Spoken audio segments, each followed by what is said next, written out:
right, what's up, you guys? Good morning. How is everybody doing today? Hopefully, you guys are doing well. Happy Saturday. That's right. Happy Saturday, Tools of the Trade, with my good friend. This is the Ray. How you doing, Ray? Okay. Did you not get the freaking notice? Dude, I don't know what you're talking about. Dude, I rebranded. What are you doing? Dude, I'm failing at life. That's what I'm doing right now. Okay. Here we are. Yes. Dude. It's always a great Saturday when you get to hang out with Mr. J. That's in the right. morning. What's up, buddy? We got Mr. Joker in the house. How you doing this morning, Mr. J? I'm okay, man. I'm okay. You know, just enjoying this amazing weekend. You know, as usual, I got things kind of cooking in the background. Lots of But things. I'm okay, man. Yeah, I know. Well, dude, it's amazing. Like, people don't realize like how much work you actually do. You know what I mean? In terms of just between like your streams, your family, your job. I mean, all that kind of stuff. I promise you, his family realizes how much he does. Oh, I'm sure they do. I'm sure they do. my wife is stellar, man. She's a trooper, man. One thing that I'm very blessed with is the fact that she's here to put up with my shenanigans the way that she does. It's been a long time. So yeah. So like, you don't mind me asking how long you've been married? Oof, is that man? too Since crazy? 2000, yeah. Well, since 2008. Ooh, you and me both, brother. Yeah, it's been a long time, and I've been together with her since I was 20 years old. Dude, that's 39. awesome. That is awesome. Congratulations, dude. You know, you're a it's young buck. yeah. Well, I mean, dude, it's crazy. I think if you know, you can find the right woman and stuff like that to get married, the right person to marry, it makes life all the better.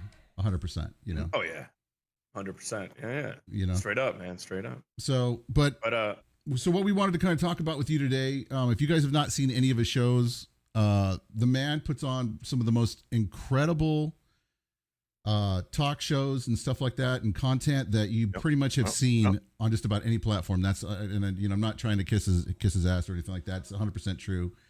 You know, from the guests that he brings on and what he talks about, but not only that, but the kind of effort that he puts in behind it. And you know, how do you go about as a content creator kind of getting that set up? Do you sit down for like an hour? Do you have dedicated time? I mean, how do you kind of do it on your end? Man, it's a whole thing, man. It didn't just come overnight. It wasn't something that I just kind of slopped together. It was like trial and error.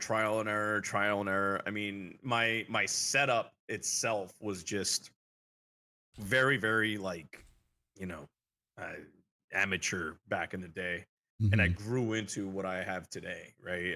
It's like 10 plus years of experience, you know, just learning OBS, learning Filmora, Wondershare, getting to like learn the AI stuff that's you know, available, and then layering. Yeah. You know. Yeah, because you probably have one of the most complicated layering setups I think I've ever seen. Now, do you use for like, you know, hardware side, I guess, do you use like a pedal to try to help switch all your stuff, or do you do it manually with like a Stream Deck? Or You're gonna laugh at this. Oh shit! Is it a pad? iPad? It's can't even fucking. It's all tangled too. Motherfucker! I didn't know I was gonna bring this shit out. No, it's a little Stream Deck with like 1, 2, 3, 4, 5, 15 buttons. Yeah, I've got the 15. The standard one, right? Yeah. Is that the standard one? Yeah. Just 15. That's all it is. It's 15 buttons, and then like there's like little buttons that give us different pages, and I go to the different pages when I have to go to, and that's it. You know, I probably have the most complicated but yet simple setups. Mm-hmm. And I'm one of these guys that like, I know where everything is, but if I were to show you, you'd be like, what is all this? And I'm like, wait, hold on. There's a method to the madness. And then I would just like go through it, and it's like, oh, okay. But I have 4 screens. I have one to my left that's like my music and my Discord screen. I have my main, like where my OBS is right in front of me. So like I'll have like OBS here. So I'll be able to like manipulate stuff there. And and then I also have half of the OBS screen, or half of this screen will be like my Twitter stuff that I have like ready, like all the material that I have ready. And then up here is like the big like TV, and that's where I have my chat. And I have my chat running up there, and I also have like something else if I need it, like music or whatever. But that's usually how it goes. And then my fourth screen that's onto the right here is the view for the public. So like that's like my neutral. You got like a program screen. Yeah. So like nothing, no icons, nothing, just a blank screen. And then whenever I want to pull something up, I put it there. That's it. Yeah. That's great. Yeah, because I have 3 screens, and I think that's like too much. I can't even imagine having like 4, even though I should probably have more like 15, I think. Or like Crash with 764. Oh yeah, dude. I don't know if you've seen in the ceiling on the floor. Like Crash Fury, like we showed an image of his setup. He sent us some pictures, and he's got. Did he say 42? I don't remember. Something like that. He's got like 42 monitors in his office, and he's got so many monitors in there that I don't know how he's not just like sun-tanning from the heat all the time.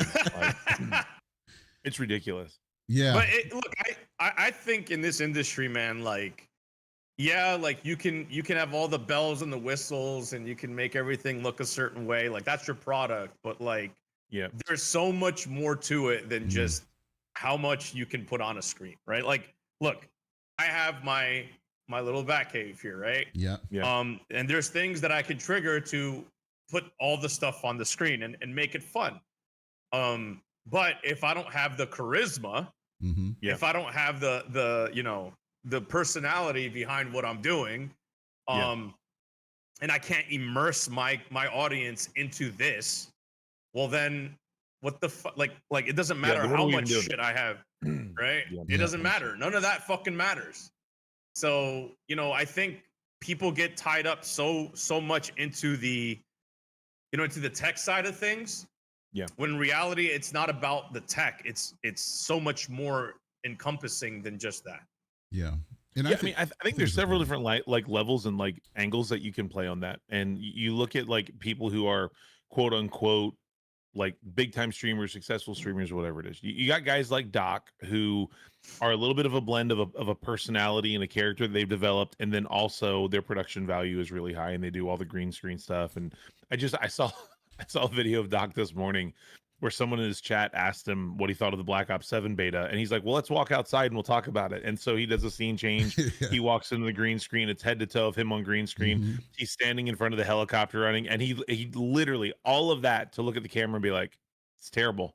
And then he changes screens and like goes back, like those sorts of things. And then you look at guys like Shroud, who are arguably one of the most successful streamers, the most financially successful streamers of all time, has 0 production value. Now he's a demon at every game that he plays, but like it's like a camera that's like right here next to his face, and it's like him muttering, oh yeah, this game's pretty good, and and Shroud kills it, you know what I mean, because of his gameplay. And you got guys like you who, and I was telling you in the pre-show, I've been following you since Kick, like since the Kick launch, and Kick launched a partner program, and you were there. And if there's anything that you say about our man Mr. J, like love him or hate him, you definitely know who he is. Like he has made his stamp in social media, and gets people talking. And I think that people don't understand that there is a skill set to community engagement, and also engaging the trolls and rage baiting the trolls, because like a view is a view is a view is a view is a view, and like a comment is a comment is a comment is a comment, you know what I mean? And like how you do that, and the masterful thing is,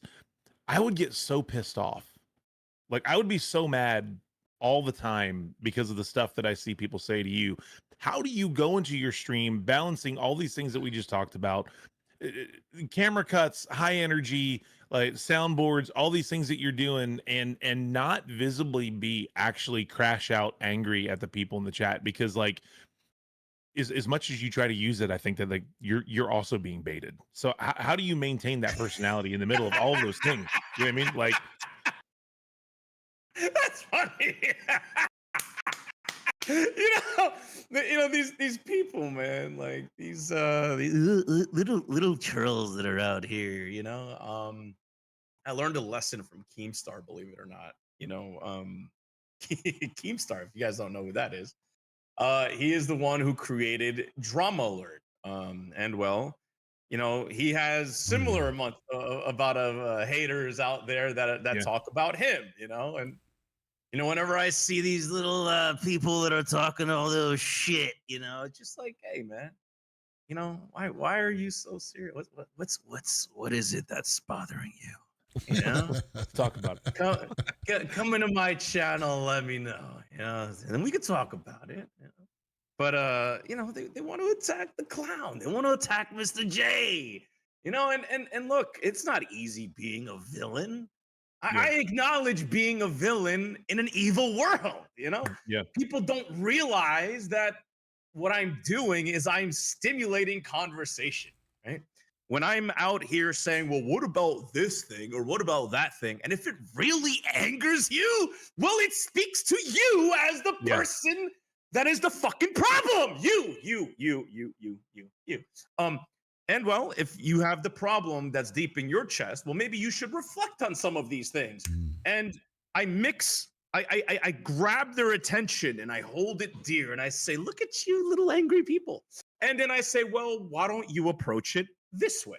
And then they're like, huh, well, damn, I didn't think of it that way. And I reach these people and then I change their minds. And if I don't change their minds and they're innate trolls, they're the ones that are out here fucking, you know, just wanting to troll and attack me. I'm like, okay, well, hold on 1 second. You're not a troll. You're a fan. Yeah. I reclassify these people as fans. You know, they're not people that, if I wasn't being the one they wanted to pick on, well, then I would not obtain the, you know, the free labor, I'll call it free labor, of them warning people about me.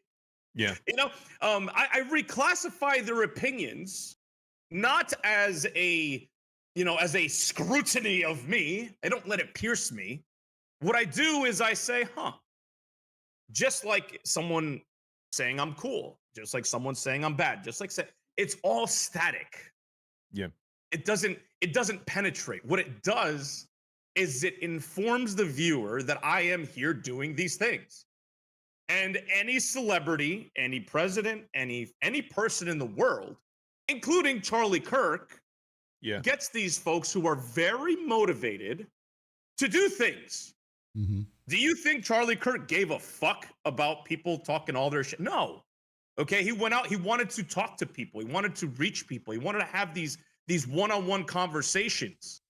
So, you know, if somebody wants to, you know, again, pierce me, I see it as static.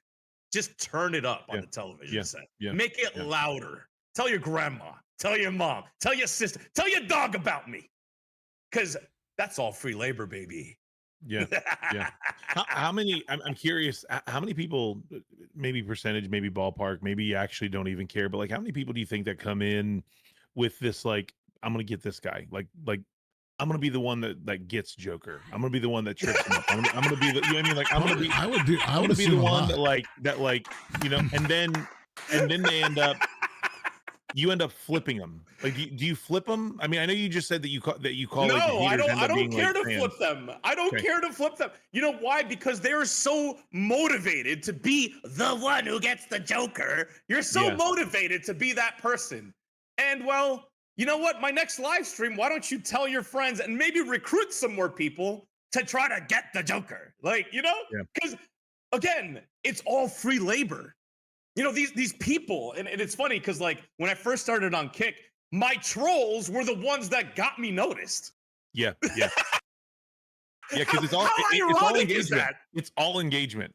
It all feeds the beast. Yeah, it's like if you're in here running your mouth with 15 chats, that's 15 chats that I didn't have. Dude, they trolled the fuck out of me when I first started. My chat was full of just Joker's a virgin, Joker's a bitch, Joker's like it just kept going, and I'm just like, okay. And then eventually people were like, what the fuck is it with this guy? You know? So, you know, again, back to what I was saying is these people, they you know, they're my biggest fans. And you know what? I wouldn't be where I am today without them. Yeah. Yeah, seriously, like I wouldn't, man. And I find that, look, and I've been taught lessons in my life. I've made a lot of mistakes.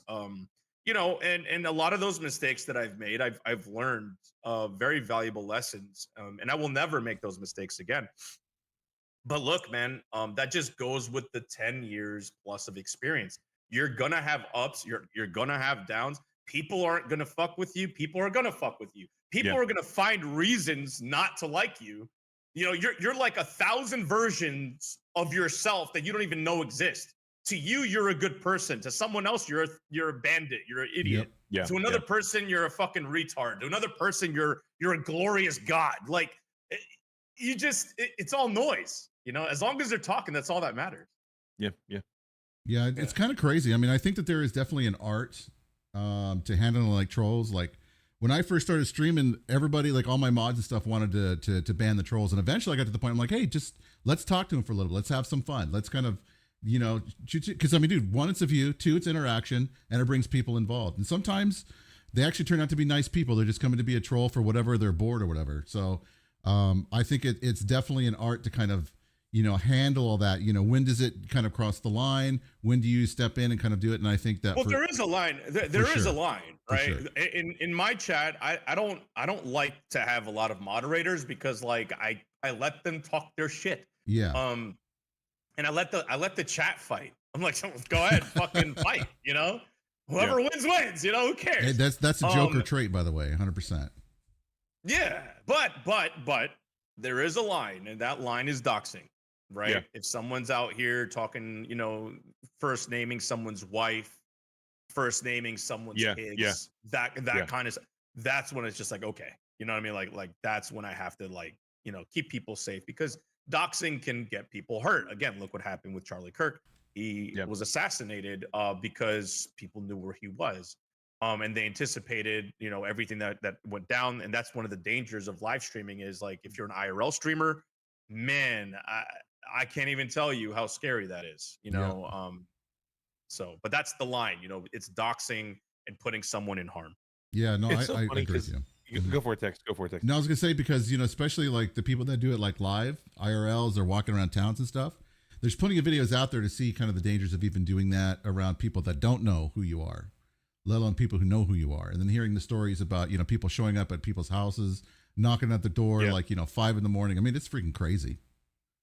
Yeah, it is. It's so weird to me, like the nature of being a streamer, the nature, not even just being a streamer, but the nature of being a personality, the nature of putting yourself out there on the internet, the nature of being someone that people follow, love, hate, whatever it is, because there's so many people in these spaces that are so absolutely, and Joker, I know you've seen it, they're so desperate to be the next you, or to be the next Doc, or to be the next whoever it is, like to be next rallied, you know, whoever, they just, they hate their life. They want to quit their job so they can play video games all day long. And they don't realize, I mean, a lot of those people are so uneducated on what the actual amount of work that goes into doing the things that we do. Like, I have a full-time career, and I put an equal amount of time into doing content creation as I do in my full-time career. And people think like, oh, I'm just going to wake up and I'll play Call of Duty, and then I'm going to have 1 million people follow me, and I'm going to be rich and famous. Yeah. And then when they don't have that, when it doesn't work, they get so mad, and they turn that negative energy towards the people that they think are doing the thing that they want to do. It really is jealousy. Like, you know, oh, look, Fat Steven's just trying to roll the dice. What he's trying to do. Ray do that hot tub body painting stream, I'm looking at him very differently. I use a blur app now on my screen. Yeah, the hot tub body painting stream was just one of a series. Get ready for number 2, Fat Steven. It's going to be great. But the point I'm trying to get, like, even for me, and like, let's call the spades a spades. Like, I'm a small streamer, regardless of what maybe you heard, Joker. Like, I'm just a small guy. You know what I mean? Not doing a whole lot. And the amount of, I think you're doing great, Ray. I do too. Dude, I'm super happy with where we are. Like, super confident where we are. Like, it's really not even about that to me. But like, the point that I'm making is, even for someone with as small of a community as I have, I get my fair share of the jealousy communications in the DMs, on the Twitter spaces, in the Discords. Like, well, who does this guy think he is? And blah, blah, blah. What would you say to these guys and they're watching. I know they're watching, and if they're not watching, I'm going to put it on social media and they'll see it there.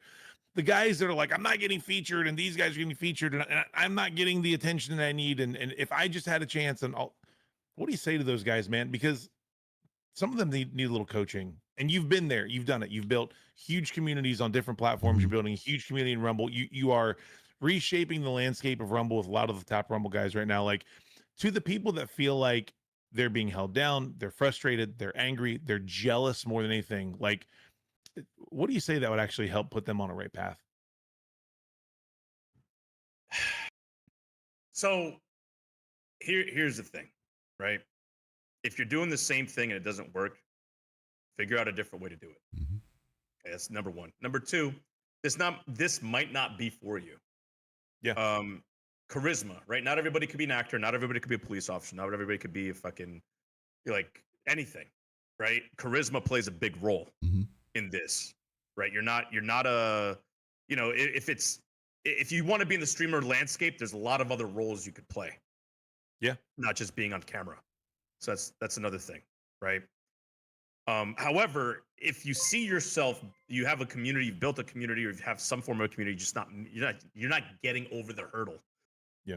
You know, I look at it like this. Maybe it's just not the amount. Maybe you're not putting in the amount of work that you should be, right? Yeah. So I don't know if you've ever you watch Will Smith. Yeah. Have you ever the actor? Yeah. So Will Smith, you know, when he asked about how to be successful, he gave I don't know like where he got this story from. I'm sure it's like an old tale or whatever. But there was and I've said this in times past, but there was an old wise man and a young dude. And the young dude's like, old wise man, how do I become successful? Old wise man says, all right, come to the beach at 6 o'clock in the morning and I'll show you. Young dude comes to the fucking beach, meets the wise man. Wise man brings young dude into the water. Young dude's like, what the fuck? Why am I going into the water? Young dude gets, you know, put underwater to the point where he almost drowns. And then right before he drowns, wise man pulls him out. And then the young man's like, yo, what the fuck? Why did you almost drown me?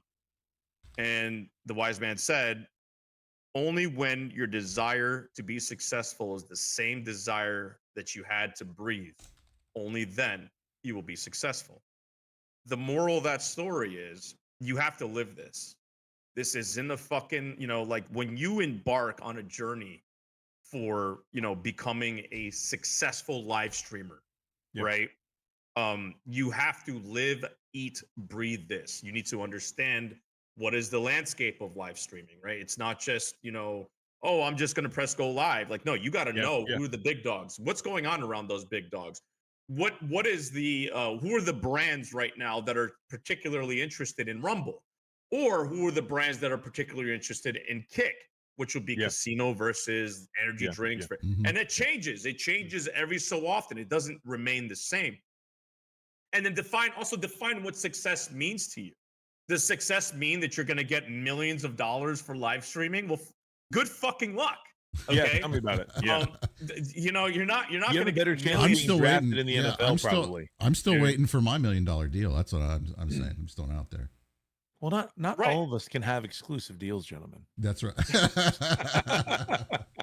but you know, an Aiden Ross, for an example, if you look how he became successful, I mean, the guy, you know, he's partnered with Kick, he's partnered with Stake, right? His community is you know, very passionate, full of trolls and full of not trolls. You know, and he gets talked about a lot, and he networks a lot.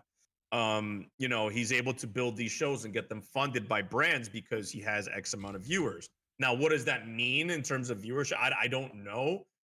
But I mean, look, he has the power to bring these brands together because he is connected. I too am connected. I've spoken to Aiden Ross, I've spoken to Ice Poseidon, I've spoken to all the CX. I mean, the list goes on. I have a lot of these connections. But does that equal dollar and cents? No, it doesn't. It actually equals more palms that come out to you, right? More of that, more, hey, I want to use this guy for what he has. So look, and let's be clear though, hold on, let's clarify that. Is I want to use this guy to elevate me. Like that's what a lot of people ends up being. Yes. Yeah. But look, that's the nature of the live streaming industry, right?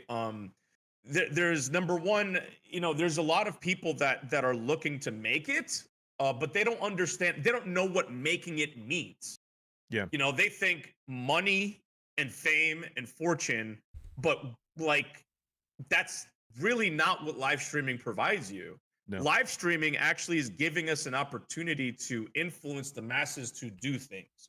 To have these conversations, to be better, right? And also providing an outlet for these folks to, deal with depressive situation, like a lot of depression. Yeah, and right. And I was going to say, I think that also the great thing about doing live streaming, at least from my perspective too, is finding other people that have the same interests. You know what I mean? Because sometimes, like with your family or with your friends that are like, real close to you, a lot of times, a lot of those people don't have the same kind of desires. Like I love gaming. I love playing like Borderlands 4 or like Battlefield 6, right, Ray? Because we're going to be doing that here pretty soon. Coming. I can't wait. And so no one really in my family, other than my nephew who I did Fortnite with last night, really has that love and passion of gaming.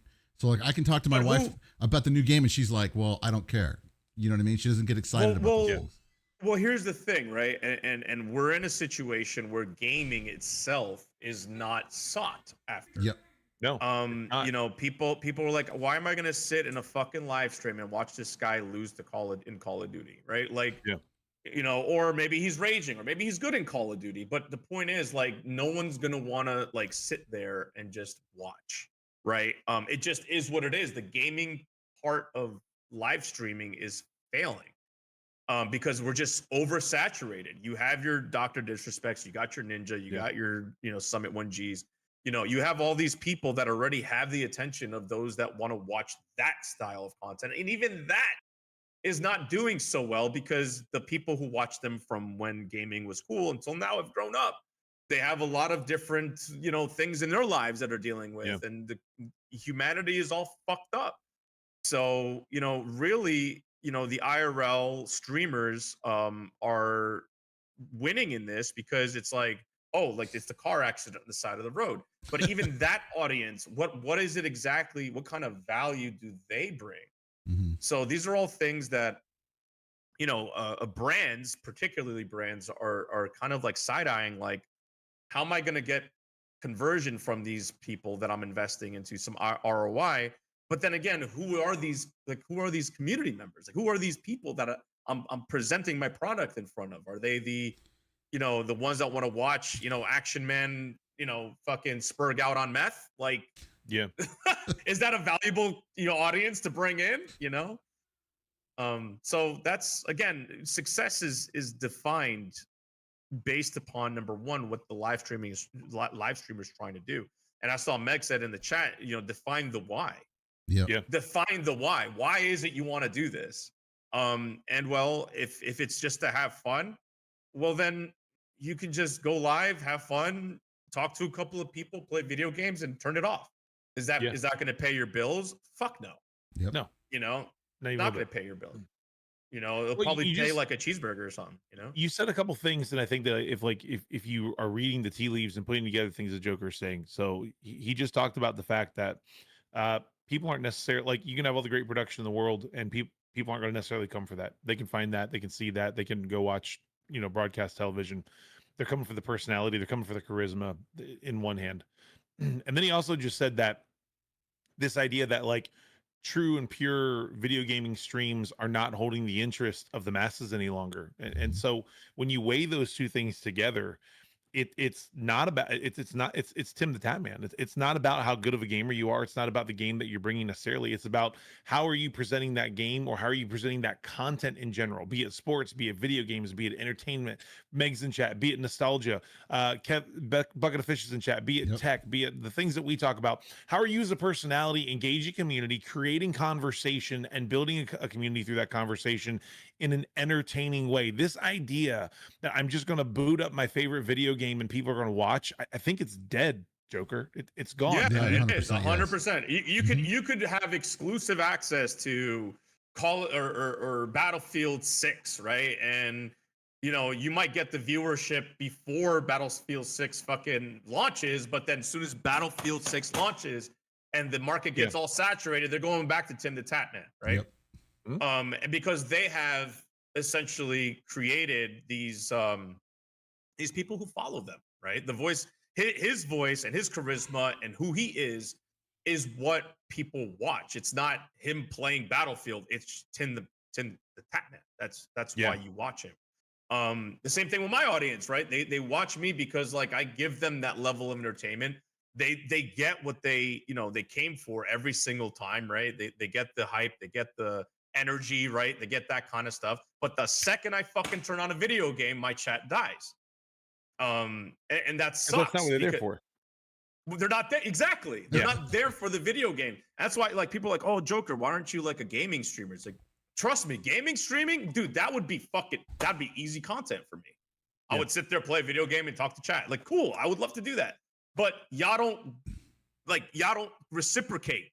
There is no like conversation there. You click off and then you go to another stream. Or maybe you'll lurk and just not talk and you just want to support my stream, which is great. But that's, you know what I'm saying? That's where the struggle is. And you yourself become the brand. But you have to develop you as a person, as a brand yourself. Does that mean you're going to fucking, again, be a millionaire for streaming? No, it doesn't mean that. Mm-hmm. You got to do a lot to get to that. And it's damn near impossible. Look, I'll say it this way. So like there was a week ago, I was really excited and stoked and got to go and hang out with the side scrollers guys and do that at Rumble Studio like a week ago. And I got lots of chatter about that happening. People that had all different opinions. I'm not going to jump into those opinions, but like no one paid me to be there. And I'm not saying that like people are being cheap. I'm just saying like I got in my car, I drove for 3.5 hours. I did a 2-hour show. I met with people for a couple hours and I drove 3.5 hours home. And it was 11 o'clock at night when I got home. And I did that because I love making the content, not because I was going to try to secure a bag. There's no bag to secure sometimes. And you have to make the strategic decisions about like, okay, is this going to position me where I want to position? Is this going to open doors that I want to open? Can I contribute to this in a positive way? Like, does this match my brand identity? Is this opportunity a good opportunity? There's a lot of people talking right now about DreamHack and like, who's going to be in Atlanta? Or we're going to see you in Atlanta. Like, I didn't get my own badge and I didn't get a badge. I did not get a DreamHack badge. I'm still going. Why? Because I want to go and meet people like you in person. I want to connect and build those relationships and continue to improve myself as a creator based off of what I'm exposing myself to. Nobody is paying the bill for me to do that. I'm doing that. Yep. And that's how it is. That's how it is everywhere. DreamHack, sorry guys, I'm going to say this to you right now. It's not going to be game changing for your career. No. I'm going to tell you that right now. I've been to a I'm DreamHack sad because before. I mean, that's what I was hoping for. Look, it's a place where you're going to go and you're going to feel good for a couple of days because people are going to notice you. They're going to be like, hey, I saw your show, man. Cool. You get to shake hands. You get to give hugs, receive hugs, and you get to go and eat some food with some cool people. You get to drink some drinks with some cool people. By the way, be very careful. Just FYI, there's a lot of bad players at DreamHack. I've heard every DreamHack I've heard of people getting their drinks spiked. So watch your drinks. Okay, this is a big fucking problem. But yeah, there's aside from the bad, there's good, right? Like you'll find people, you get to feel good, right? And then you go home and it's gonna be the same old shit. And I'm gonna tell you exactly how this goes, okay? After like say, during that time, everyone's gonna be kumbaya, everyone's gonna be all good, and in person, everyone's gonna be so hunky-dory and happy and all that stuff. And then within like a month or so, people are gonna shit talk each other. 100%. It's a fucking soap opera, man. Yeah. And it happens all the time. And whether it be TwitchCon, DreamHack, whatever. When after these events happen, people find reasons to hate on one another. Yeah, I mean, I get it because of human nature and jealousy and all that other kind of stuff, I mean, I used to go to PAX South here in San Antonio because that's, of course, where I live, and it was just right down the street. And it was always that way. The thing that I learned about going to these events, it's great to basically talk with different brands and stuff and find out what they're kind of doing, put your name out there, try to build relationships, and then just to hang out and just have fun. If you kind of do, I think, if you're going to it thinking that you're going to become famous and all this other kind of stuff, you're basically kind of fooling yourself. Like, for example, like I did get the creator's badge for DreamHack. I'm still trying to figure out what that even means. Boo this man! Myself, Myself and Mrs. Mann were the only two from the Rumble platform that I know of that got accepted for it. And so what I want to try to do is I want to try to, since we got our foot in the door, I want to try to basically introduce people to Rumble, talk to them about Rumble, talk to the other, content creators about why they should come to Rumble, and kick that door open so that way more people like Ray or Joker or Meg or Fat Steven or whoever has that option to kind of go in and, kind of network and all that other kind of stuff. For me personally, I just enjoy going just to have fun and just to hang out with other people and to enjoy like-minded individuals who like the same things that I do. Because nobody else in my family, apart from my nephew, likes to game. And I'm like, man, it's gaming is great for me because I love the fact that I get to talk with people that have the same interests as I do. And we just, shoot the shit. What's going on in your life? How are you doing today? Anything I can do for you? Sorry to hear about this or whatever. I'll be praying for you. And then getting to hop on and do stuff like this with like you, Joker, and you, Ray, and Meg, and Bucket of Fish, and everybody in chat right now, Fat Steven. I love that. I love that whole. Well, this is why we do it. Yeah. I mean, this is why we do it. Well, we put out quality content. What's that? Can I tell you like what my my motivation is? Sure. Yeah. 100%. Please do. So it isn't necessarily to have like the, like the fame or the fortune or nothing like that. Because look, I've been in this industry for quite some time, and like there's some money that comes into it, but it's not necessarily like I have my career, right? I'm actually furloughed right now. Oh yeah, fun. Yeah, because government shutdown kind of did that to me, but I'll be back in my job when we reopen. But aside from that, it's not about the money. Like this is a Joker quote too. It's about the message. Yeah. It's about, fighting the tyranny that literally destroyed many people's lives and even caused people to die. Back in 2020, when COVID was a thing, the mis and disinformation campaigns killed a lot of people, right? And that was because YouTube was pushing where people couldn't talk about like vaccines and things of that sort. And that time was crazy. People like Joe Rogan were silenced during that time. I mean, they had like, people who were super qualified virologists that were qualified to talk about the vaccines and whatnot. And well, his show got taken offline because of that. And that was very dangerous. Kick also being an approved speech platform, they're trying to hide under the veil of freedom of speech, saying that they are free speech, but in reality, they're not. They'll shadow ban you. They'll take you off front page. It's like the UK. They're like the UK. In my opinion. Exactly. And so they took away, your voice if you were saying things against like the left wing ideologies. This was before Trump. After Trump, well, now they're all free speech. Everything's cool. We want to promote it. Yeah. And now you want no. We're gonna remember what you did, Kick. We're gonna remember what you did, YouTube. We're gonna remember what you did, Meta. And we are going to ensure that the people that never changed up, such as Rumble, have the stage, have the floor, become the next standard. And I thought Kick was going to be that until I saw that they were exhibiting the same behaviors after they hired Andrew Santamaria, who was a Twitch employee, right? They were exhibiting the same behavior. Yeah. So that's why I took a step away from Kick, and I was like, even though I was getting, by the way, I was a Kick partner. People don't know this. Well, some people know this, but I was a Kick partner. I was making like $80 an hour on Kick. Yeah. Literally, I could have milked that like as hard as I could, right? I could have got paid a lot of money. Mm-hmm. But I stood on my values, and I was like, no. You guys are censorship. You guys are pro fucking censorship. You guys don't give a fuck unless it is approved speech. They didn't like that too much. They took me off the program. The funny thing to me, I don't interrupt you, but the funny thing to me is like I remember when Kick came out and there was a free speech element of it, but it really became very quickly anything goes. And so like there was a lot of questions about the content that people were putting up.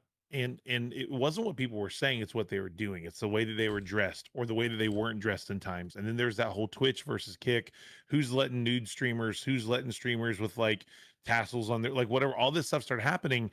and again, very much like very free flowing and letting it happen. But when people say things, because I was on Kick at that time, and I had issues with Kick for something as simple as telling people like, hey, I'll pray for your mom. Like, I'm getting people direct messaging me telling me like, hey, you can't say stuff like that while you're on stream. And I'm like, I don't like, all I said was like, pray for your mom. Like, I didn't like share the gospel. I didn't like shove Jesus down anyone's throat. I was just being supportive. But and you saying, should be able to.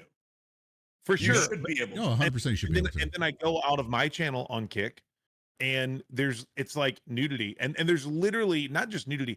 There was some, and I don't remember what her name was, but she would stream, and it would literally just be her like almost naked or making it look like she's naked, and then just sitting in the street and just like bouncing her chest for hours. Like, that's all she would do on Kick, and she would have like thousands and thousands and thousands of viewers. So I always thought that like this anything goes versus actually free speech. And but it free wasn't speech- anything. It wasn't anything goes. If you were, the thing is, like, they wanted a degeneracy. They wanted the people that were the gooners. They wanted the simp culture to thrive. Yeah. You know, they front page and featured Shaco Mako, who is a flag burner. She burned the American flag on stream. Okay. And they love that. They love that. But the second a right-wing conservative were to come out and start preaching the gospel or any of that stuff, you don't see any of that being featured. You don't see any of that being put front and center. So my thing is, they were pushing an agenda, right? And Kick, for people who don't know, they're heavy in the Middle East. Like, there's a lot of Middle Eastern viewers. So, you know, burning an American flag for them is great, because they're gonna get all the views in the world. Yeah. Right. But for us, it's like, whoa, wait a minute. That's a little fucked up, right? And then we speak out against it, we get throttled, we get shadow banned, we get pulled down the list. But they can get, you know, that exposure. So you kind of seen where the dynamic was. Yeah, well, it's kind of, it was like, I was going to say, because Megamoo brings up a good point too. And Meg, I was the same as you. I'm still partner over there, but I don't really want to have anything to do with Twitch. Once they started really blasting the hot tub streams and stuff like that, I was like, what am I even doing here? Is this, you know, something that I want, you know, would I be, but look, you know, my nephew, dude, I get the freedom of speech thing, but like my nephew who's like 10, do I want him coming and checking me out on Twitch and then going to see this kind of, you know, thought process? It's like, no. So, and I didn't feel like they cared about me as a creator. So I was like, you know, I'm done. Well, look, I'm all for freedom of speech. Same. And freedom of, you know, freedom of expression. You know, it's an absolute, right? Chavez says this all the time. Either you are freedom of speech or you're not, right? Yeah. And freedom of speech, you know, those hot tub streamers, as long as, you know, they are abiding by the TOS of the platform, which they weren't, by the way, but that's another story. Right. And look, they have every right to be in a bikini, right? In a hot tub. And that, again, it's not against the law, right? So sure, it's like one of those things that, do you want your nephew? Well, and that's really what, like, you know, the parents have to kind of handle, right? Do they want their children to be on a platform that is showing half naked women? No, absolutely. Obviously not, right? So it essentially becomes inappropriate for those, you know, for those families. But I still like the freedom to do that, right? And we're free to criticize them, right? Yeah. Like, look at how trashy this is, or whatever. But my point is, if you're gonna give the flag burner a platform because it's freedom of speech, she was able at that point to burn the flag. If I'm to speak out against it, you're gonna throttle me for speaking out against it. You like, give me the same platform that they have. I get it. Right. So like, there is no freedom of speech. It's approved speech. Yep. It's if you burn flags, you're good. If you talk about the flag burner, you're bad. So my motivation is to look at a platform like Rumble and say, you know what?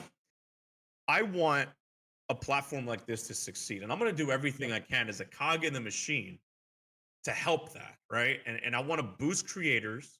I want creators to have, you know, the most, you know, the biggest chance to succeed, because that means that Rumble creators will be at the forefront, right? We get the attention. And by us getting the attention, we're promoting the basic fundamental, which should be safeguarded, which is the freedom of speech element of this platform. That's it. Really. It's it's the evolution of humanity, right? It's not about money.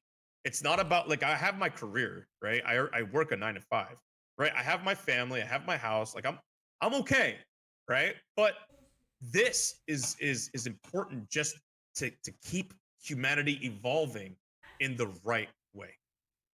Yeah. I feel it. So what would you say again? Like let's pretend I'm a new streamer and I've spent all these years.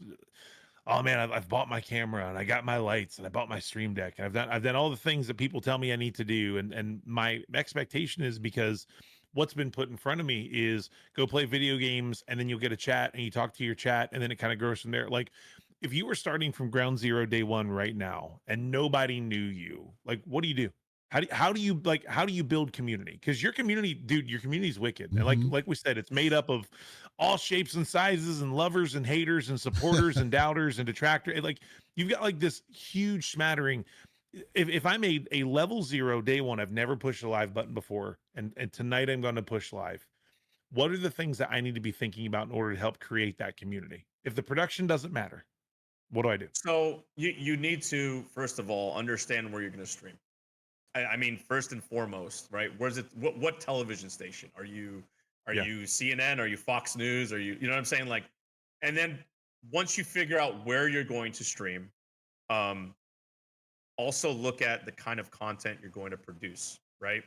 Because that audience, right, is going to be accustomed to a specific amount of content, right? Now, if you want to, like, rile them up, then talk about or at least do things that are going to speak to a lot of the issues that are going on in that one community, right? And this is how you do it. Like it's almost a hack, right? You essentially say, hey, let's just say the water stream that Mr. Beast did, right? Yeah. Talk about, all right, well, if we're doing the water, where's that fund? Where are those funds going, right? Figure out like little problems or little things that are going on in the community that need to be fixed, right? Because if you become just another voice that talks about the same thing, people aren't going to necessarily fuck with you because everybody else is saying the same thing. So you got to find ways to stimulate that community to work with you, right? Like, oh, that's an interesting point you brought up. Where is that money going? All right, well, let's look at the company that's working through that water, whatever, right? You understand? It becomes investigatory, right? And that's because I myself wanted to do journalism, so that's kind of how I built my platform. But if you're building your platform from ground zero, I say be a problem solver. Because if you're going to be the guy that talks bad about the people that are doing, like, say you're talking left wing on Fox News, then people are just going to troll you and talk shit about you, and you're not going to get supporters. And if you're talking good about right wing politics on Fox News, they're gonna they're just gonna be like, oh, okay, it's another one of us. All right, cool. Like, here's a like, bye. They're not gonna care to even know you, right? So I think the current landscape is, if you're a streamer, be a problem solver. Seriously, that's the only thing that we can do because we're so saturated. It is, man. So, there's people. Look, I think the thing that gets frustrating to me, why I beat these drums, why I beat these horses, even though they're dead and in the ground for years. It's like, frustrated is not the word. I wish there's something we could do to help people realize when they've reached no man's land. It's the people that are in the like we said before. Oh, I'm not getting featured, and the platform's not pushing me, and this isn't happening, and blah blah blah blah blah blah blah. And you go watch their content, and it's like, you're not offering anything. I think you need to reassess and readjust your expectations. You know what I mean? Well, there has to be a reason as to why a viewer is going to view you. If I'm going to sit down and spend my most precious thing that I have, which is time. Yeah. Right. And I'm going to utilize that time to view someone. There has to be an exchange of value. There has to be, especially now in these days, right? People can't fucking feed themselves. Think about it that way. Like the fucking economy's fucked, right? So I have to provide something of value to that person. And that's why I said be a problem solver in the world that they are in, because there's a lot of problems that people just don't, you know what I mean? They don't know how to navigate. And well, if you've identified little facets of that problem and you're like, hey man, I think this is something we can do, and you provide a call to action, well then people are gonna start like investing their time to like work with you and to support you. You get supporters because you're a problem solver. If you're not a problem solver and you're just someone who's just sitting there playing Call of Duty, that's brain rot. Yeah. Like, you know what I mean? Like nobody, you're not gonna get supporters from that, or not even haters. Like haters are gonna be like, I don't care to hate on this guy. What am I gonna get out of that? You know, like nobody cares. Yeah. So like, you know, but if you're a problem solver, the opposition is gonna be like trying to fuck you up, right? Yeah. So now you have both sides motivating each other to like either support you or hate you.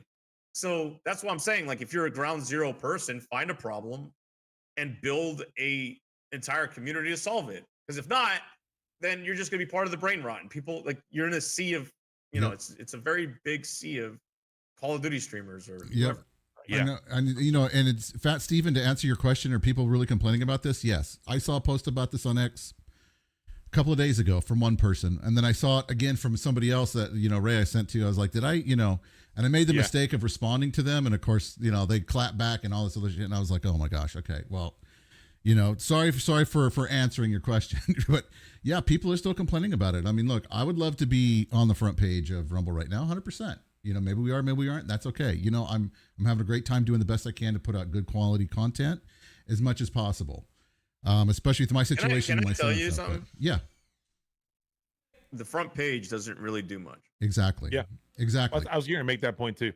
Exactly. So let me explain why I say that, right? Now, it only matters when you are trying to sell a service that requires those eyeballs. So an example would be, I'm contracted by this brand to create content that is going to get a lot of viewers on that content. Okay. Yeah. That at some point or another, like if you're selling those eyeballs to a brand, now it's like you have essentially satisfied the deliverable. Yep. That of those eyeballs, right? Now you can justify the amount of money that you're charging for that live stream. Okay, at that point. However, if you are a streamer that gets front page featured, and let's just say you're featured every time you go live, okay? That does not translate to real viewership or supporters. They might watch you, they might have just stumbled upon your stream, but that's not what converts them. The conversion rate is very low. Okay. Yeah. I have seen, and I shit you not, on Kick. Okay. People say, well, Kick is like a, you know, it's a big platform, whatever. I've seen people literally fucking featured 24/7. And I'm talking about every I'm gonna name drop this guy. His name is Biggie. Okay. And Yuppie as well. Biggie, Yuppie. Okay, these are two names of people that were streaming. Every time they hit go live, they were featured on the front page. They obviously were a you know, creator that Kick wanted to help become big. The thing is, they didn't capitalize off of that. They didn't build, you know, shows that essentially would, you know, would be able to, you know, garner those people and make them into supporters. They just did their normal daily live streams. Okay.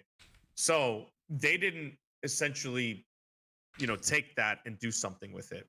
So after a while, they were not, you know, featured anymore. Yeah.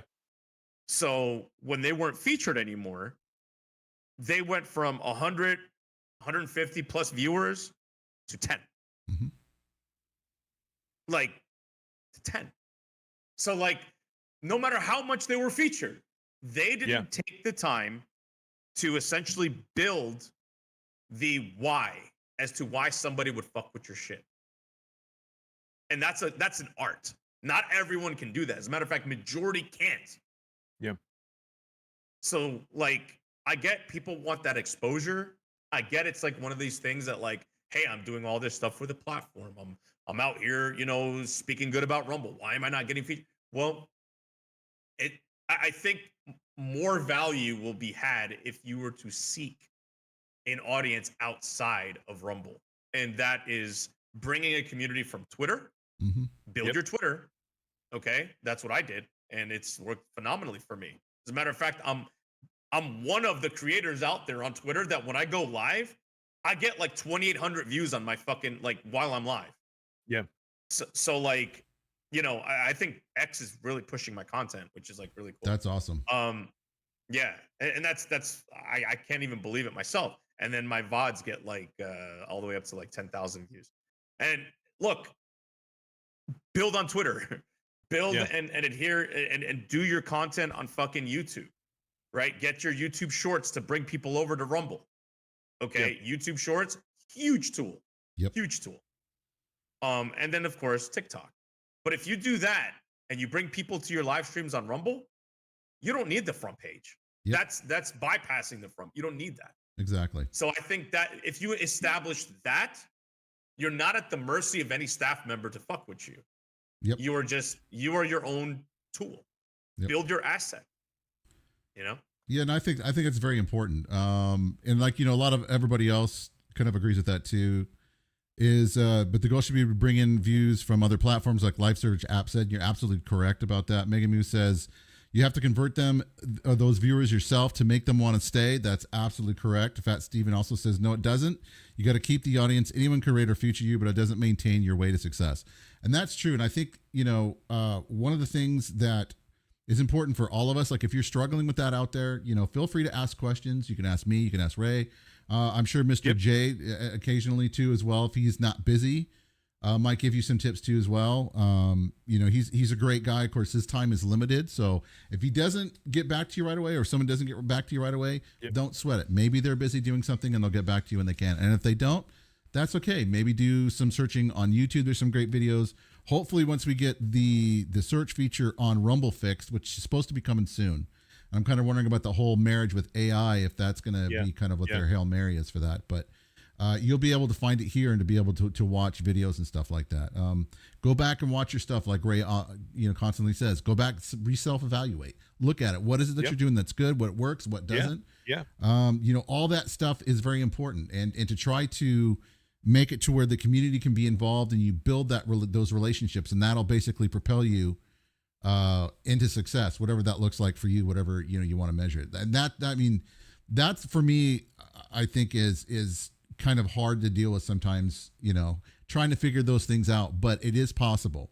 You try A, B, and C, see what sticks, and then kind of run with it, Look, it's also like there's a bit of like luck involved too. Right? Sometimes, like, yes. Sure. You just have to keep shooting your shot, because you're gonna miss every shot you don't take.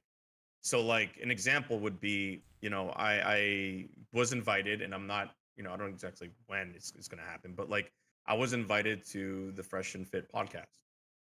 Sometime in October, I'm going to go to Florida and to have this podcast. Congrats. Let's do it, brother. Congrats. Yeah. I mean, look, and that, again, I shot my shot, and the folks on that team, reached out and they're like, hey, yeah, let's do this. Same thing will go side scrollers, right? I've had conversation with Craig as well, and he's looking to, help build creators here on Rumble. Yep. Because he also believes in the mission of what Rumble is doing. So like there's folks out there that if you just shoot your shot, I mean, the worst thing I could do is just not answer you, right? Yep. Yeah. Exactly. Right. You have to apply yourself. You have to keep applying yourself. And again, that doesn't mean people are just going to come to your stream. It doesn't mean people are going to be like, hey, let me go and check out Joker because he's Joker, right? Like, no, it's the reason why. You have to give the people the reason why. You have to identify that. Like, what is your why? And then think about it, like in your perspective, why would you take the time out of your day to visit a live stream? Yeah. Right. So that's how I see it. And if you don't, again, it's a little bit of luck too. And then maybe you just keep trying. Maybe you just make a little bit more noise on Twitter and get people talking about you. Yeah. I mean, there's times where I have news articles written about the shit I fucking tweet. you know, I'm dead serious. Like Mr. J's at it again. And in MMA times, you know, in the fight world, I have shit. I have, you know, Dexertos as quoted my shit. Like, I mean, even that, like, that all translates to my viewership here on Rumble. Yeah. But again, and then there's this nonsense. We were talking about this a little earlier, Ray, you and I. Yeah. People still find a reason why I get my viewership the way it's like, yeah. He's a botter. He's a botter. It's just like, yeah, dude, like, thank you for the compliment. Like, I appreciate it. Like, dude, the bot hunters are my favorite people on Twitter. Oh, dude, Again, they're crazy. They've got pie charts, they've got graphs. They're like, well, he's got 17% of interaction among his chats. It's like, what are you talking about, guys? Like, what's happening? Like, go, like, I don't know, get a job, like, meet a girl, do something. If you have time to put together this level of a presentation for the 3 people that engage with you on Twitter to explain why Joker or Rallied or Spartacus or whoever it is, I don't even get it. And the funny thing is, to me, like, there's sometimes it's super obvious. Like when you go onto other platforms where botting is like an actual problem, and you see people that have 5, 10, and 15,000 people in stream, and then their chat box doesn't even fill the whole screen up. It's only halfway filled because in the course of the 3 hours they've been live, there's 4. Okay, maybe that makes sense. But you look at like Joker, your stream, the chat's flowing the whole time. A lot of these guys, the chat is just moving and moving and moving and moving and moving. And I'm not saying you can't get around that either, nerds. But I'm just saying, like, I don't know, man. It's one of those things. Well, no, and that's the thing, right? Like, people find excuses as to why you're successful opposed to them, right? It hurts the feelings of, you know, some of the folks that are out there that you're doing well, right? Because they feel like they need to be in your position, right? Yep. And like I said, I literally have articles like written by different news sources of the stuff that I've posted. And some of the drama I've been in too, believe it or not. Yeah. So like, you know, and I'm not new to this game, right? My Twitter gets millions. I'm actually monetized on Twitter. Like I have a platform elsewhere. So like, for people to even suggest that I'm botting is like, I okay, you know, like I don't know what to tell those people, right? Appreciate it. However, there are live streamers out there that I think need that focus. To Amisaku's point, for an example, Neon, right? I saw that Neon had like 40,000 views at one point. FuzzyTube had like 40 to 50 to 100,000 viewers, right? And he even himself has, you know, admittedly said that he bought it. Trainwreck said that, you know, a majority of people in their early times that were, you know, before they became big streamers, were botters. Okay. Look, that should have some form of a magnifying glass on it, and power to Wiz. Wiz, he has botted.wtf app. My last live stream, I went over that. Okay. And well, you know, it's good to call it out, right? But it's not good to just call it everyone. Okay? It's not because now, right? Because now what happens is, like, you call out everyone and you kind of blur that line of like what is and what isn't. You know, it's like like everyone's calling everybody a pedophile these days. Yeah. Until you find one. and then it just kind of, you know, and then it just kind of like dilutes everything, right? Yeah, that took over everything. Right. So like we need to like just, you know, the people that are, if you have like undeniable proof, then you say it. But like if it's just like, oh, Joker has 300, 400 viewers on this live stream. Yeah, he's a botter. That's why. And it's just like, why are you crucifying me when I didn't do that? So like, that's just, again, it's a disservice if, you know, you are a bot hunter and you just label everyone that has any plan of success as a botter. Now, are there inflated metrics on the site or any site? I don't know. I do remember when Kick had every one viewer counted as 3 at one point. I do remember when I do and remember I still only had one. Okay, there you go. And then you also, there was this method that people were doing that you can open multiple tabs, and each tab was counted as a view. People were manipulating that. Call that stuff out, sure, but like if you have someone again who literally has articles written on the shit that he tweeted that gets 300 viewers, like, and then my chat moves.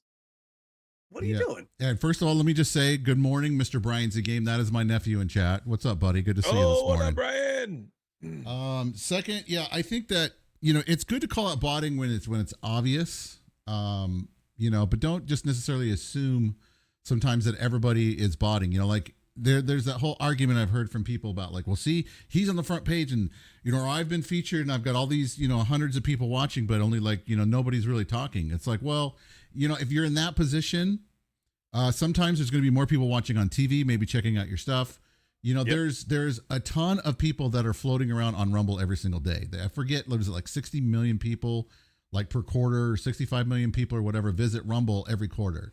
So you're looking at about like 20 million people per day on the Rumble website. So yes, you're going to see those numbers fluctuate. So look, another thing, right? Like another tall tale sign that someone has, again, the viewership is how many people are actually talking about them. Yeah. Right. Like if you go on Twitter and like you see like anybody who talks about me, like immediately they know the lore of like everything that I've ever done. Like it's like, it's fascinating. Like some people, oh yeah, I know you've done this.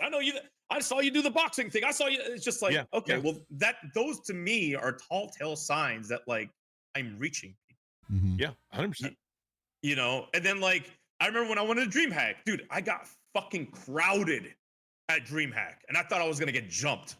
I'm not gonna fucking lie. This was when I lost my creator badge, okay, and I had this whole big spiel because I said that in the DSM-5 that the gender dysphoria is something that transgender folks experience. That's why I lost my creator badge. And then after that, I had a mob after me, so I thought I was gonna get jumped. But people crowded me just to debate me on that.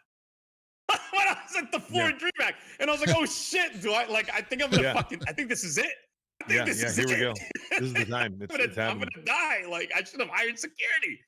But no, people were nice. All right, they just wanted to talk to me about it. But anyway, long story short, the reason why I'm bringing that up is because like I'm able to reach people, and people like that need to just, I don't have 40,000 views. Like if I had 40,000 viewers on my stream and like 10 chatters, call me the fuck out. But I'm not that guy, sure. Yeah.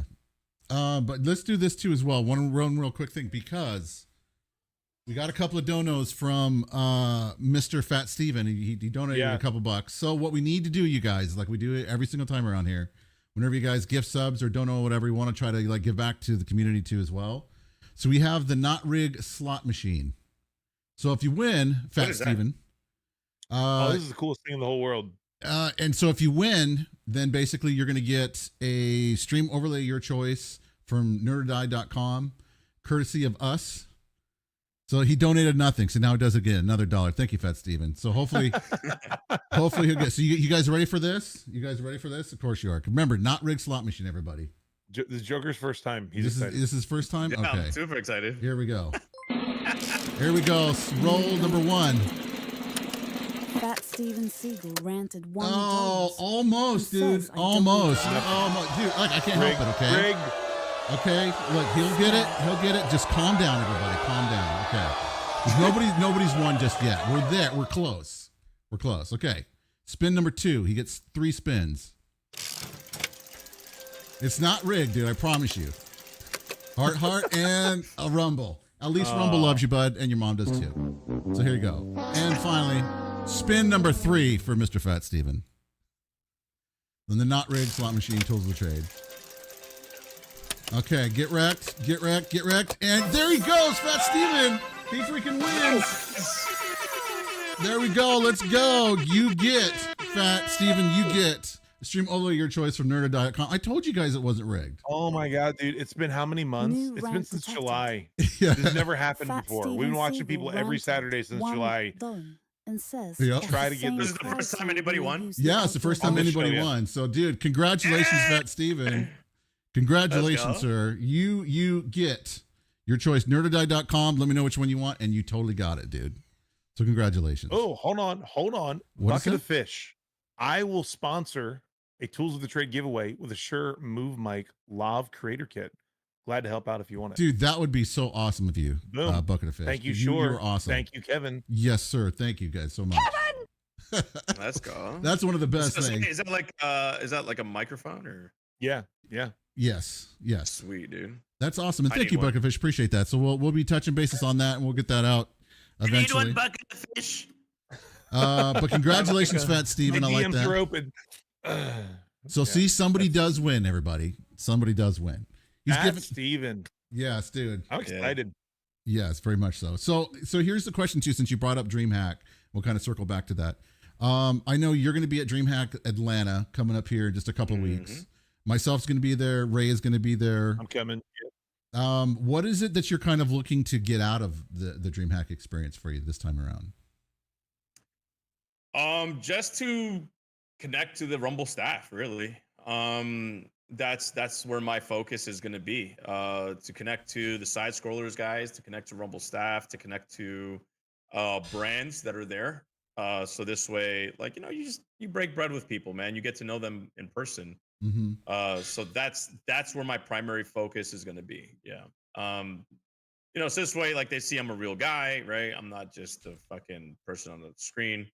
And I get to see them as well, and I get to talk to them, and you really get a sense of who people are when you see them in person. So Yeah, no, and I think that's great. I'm looking forward to that as well. Meeting some of the Rumble staff, of course. Like Rick's going to be there. It'll be nice to sit down and hopefully break some bread with Rick. He's like the hardest man on Rumble to get a hold of. I got ways to contact him, but it takes him forever to get back, and so I know he's busy. I mean, the guy's coding 24/7. Oh, dude, I know. Yeah. I don't think Rick gets sleep. That's what I think. I don't think so either, bro. Like, he's the shit that's coming out. Yeah, but It's so fast. yeah, Michael's gonna be there. Lumpy, Meg's gonna be there. Bucket of Fish is gonna be there. I'm looking forward to hanging out with those guys.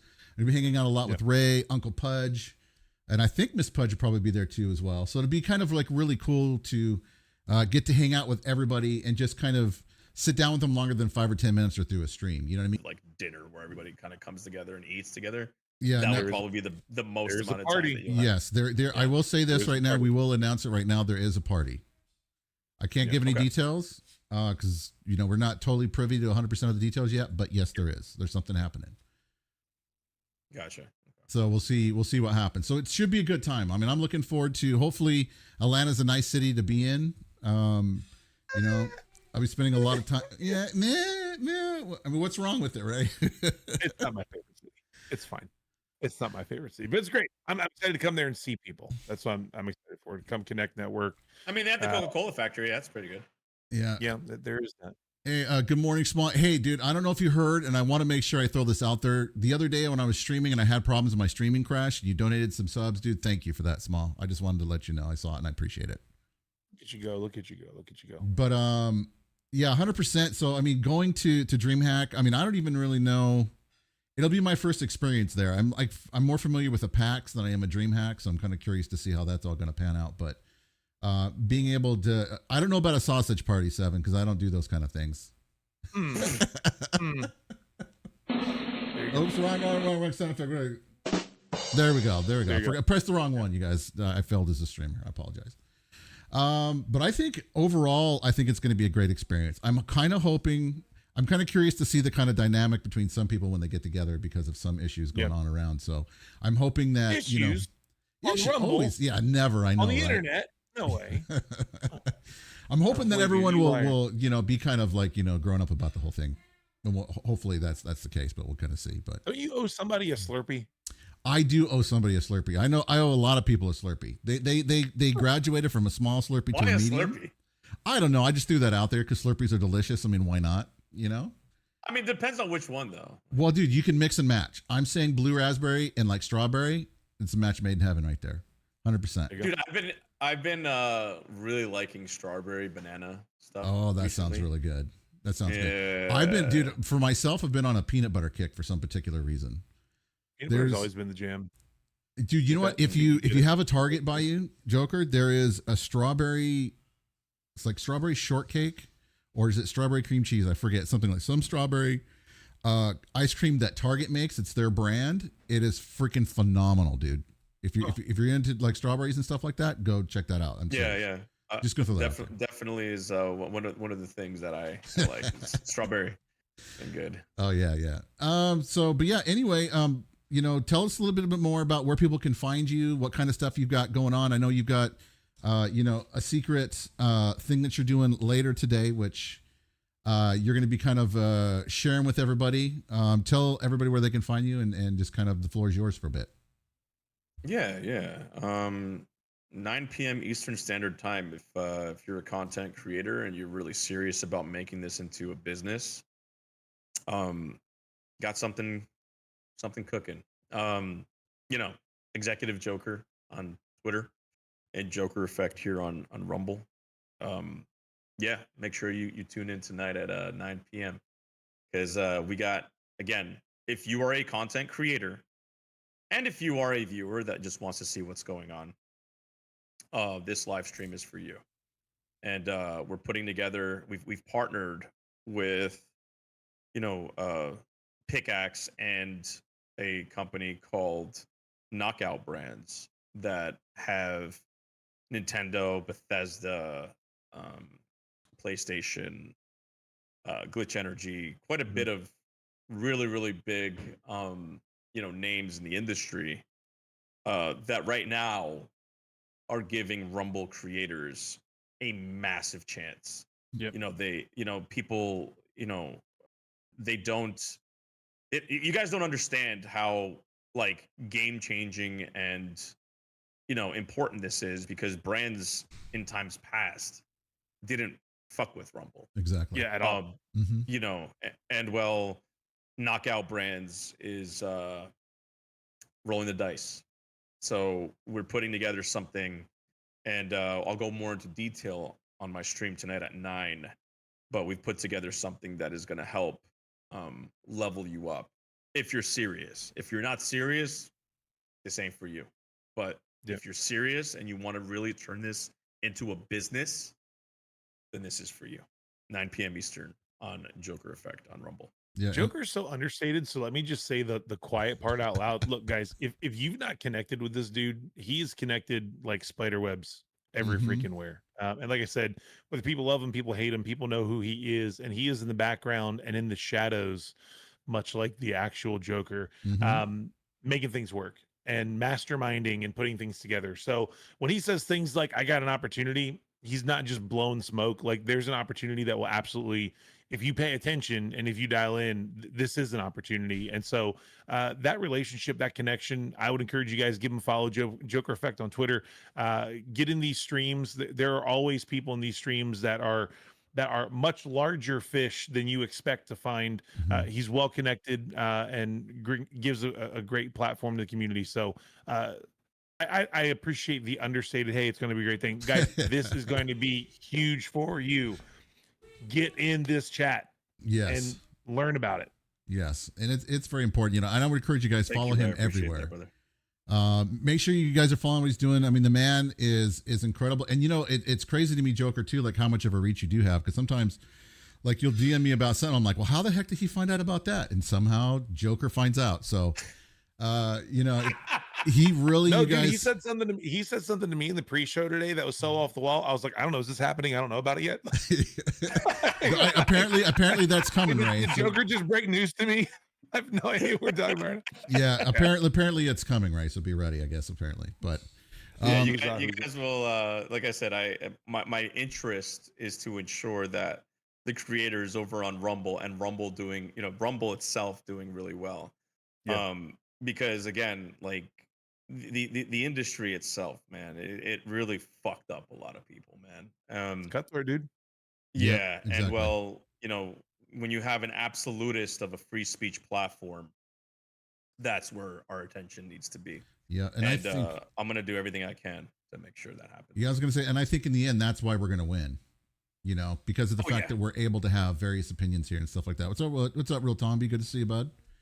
And it's important that, you know, a lot of people kind of, you know, dogpile on Rumble and like, oh, Rumble this and that. And it's like, you guys don't see the forest through the trees. You know, you guys don't. You guys are so short-sighted about things that you guys really need to take a step back and see what's going on and what's going to wind up happening. You know, people are going to go to where they're freely able to express themselves and to be who they are, regardless if it's good or bad. And so that's why I think Rumble in the end is going to win. You know, we can come on here, we can be ourselves, we can have a great time, we can have a bad time too. We can argue, we can infight, all that other kind of fun stuff. And you know, we just get through it, and that's just the way it is. So Rumble's good. If you guys find somebody on Rumble you guys don't like, just block them. 100%. That's all I got to do. Move about your day. They'll move about their day and then go live your life. So, but is there any last words you guys want to say to chat before we wrap up and get going? No, man, just thanks, Joker. I know your time is limited. Appreciate you being here, brother. Yeah, seriously appreciate it. This is one of the interviews that I've been wanting to do for a long time, because you guys, if you guys have not seen a Joker show, you guys need to get in there pre-show and wait, because it is an experience, 100% an experience. You know, if you are ADD, take your Ritalin. Get ready. Yo, it's gonna be like, just here it is. Get ready. It is about to blow your mind hole. Yes, but all right, you guys. So you guys take care of yourselves and each other, and Ray and I will see you guys again next week. We got Jeff Dornack from Pickaxe going to be joining us next week to talk about social media and stuff like that as a content creator. So hopefully we'll see you guys then. All right, take care of yourselves. Have a fantastic weekend. Bye, everybody. Very good.